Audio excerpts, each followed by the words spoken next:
জয়পুরহাট চিনিকলে শুরু হয়েছে ৬২তম আখ মারাই মৌসুম।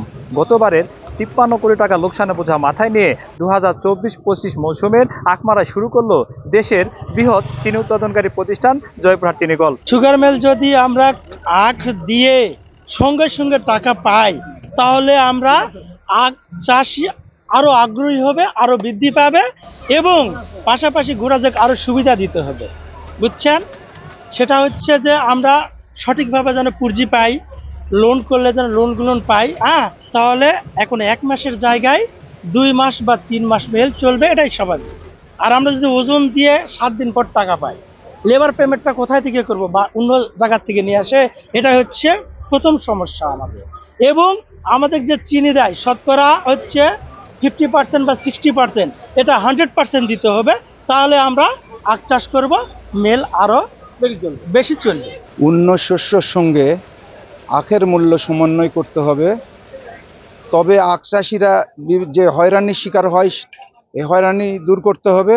তাহলে আখ চাষিরা পুনরায় আখে চাষে ফিরে যাবে এবং বহু আখ চাষ হবে। মিল ৩ থেকে ৪ মাস এমনিতেই মিল চলবে। আমাদের জয়পুরহাটের মিলের প্রোডাকশন ক্ষমতা অনেক বেশি, আমাদের অনেক বেশি প্রোডাকশন হয়, অল্প খরচে অনেক প্রোডাকশনে চলা যেতে পারবে। মূল জিনিস হলো যে অন্য শস্যের সঙ্গে আমাদের আখের মূল্য বৃদ্ধি করতে হবে। এবার ৩,০০২ একর জমিতে আখের আবাদ হয়েছে। ৫৫,০০০ মেট্রিক টন আখ মারাই করে ৩,০২৫ মেট্রিক টন চিনি উৎপাদনের লক্ষ্যমাত্রা নির্ধারণ করেছে জয়পুরহাট চিনিকল। চিনিকলের ব্যবস্থাপনা পরিচালক আখলাসুর রহমান জানান, গতবারের চেয়ে এবার আখের মূল্য বৃদ্ধি করেছে। এবার নীলগেটে কুইন্টাল প্রতি ৬০০ টাকা এবং বিভিন্ন কেন্দ্রে ৫৮৭ টাকা দরে আখ কিনবেন তারা।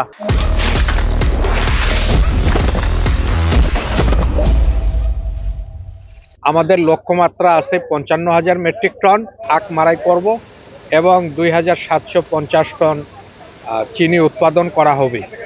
আমরা আশা করি চাষি ভাইরা দ্রুতই আখ চাষে উদ্বুদ্ধ হবেন, কারণ আমরা সরকার নির্ধারিত রেট ৬০০ টাকা কুইন্টাল দিচ্ছি।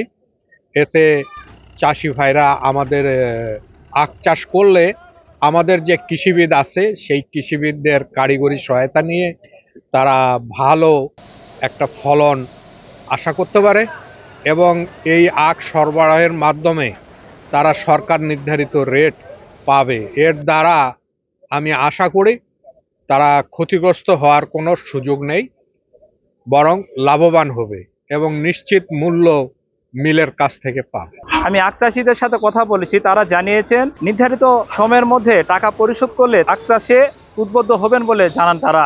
আগেকার যে কারণে আখ থেকে কৃষকরা সরে গেছেন তারই দু একটা কথা বলি। আখ বিক্রি করে ঠিক মতন পয়সা পায় না, পুঁজির সমস্যা কিছু ছিল, এখন নাই ডিজিটাল যুগে। অন্যান্য ফসলের তুলনায় আখ দীর্ঘমেয়াদী ফসল, ১২ মাস, সেই অনুপাতে অর্থের আরো দাম বাড়াতে হবে কুইন্টাল প্রতি। এবং আমাদের জমি জমা কম হয়ে গেছে, ২.৫ মাসে একটা ক্ষীরা আবাদ হয়, ৩ মাসের আবাদ হয়। এই দীর্ঘমেয়াদী ফসল করতে গেলে পূর্বের যে অযোগ্য যে কথাগুলা সেই জিনিসগুলা উতরাতে হবে।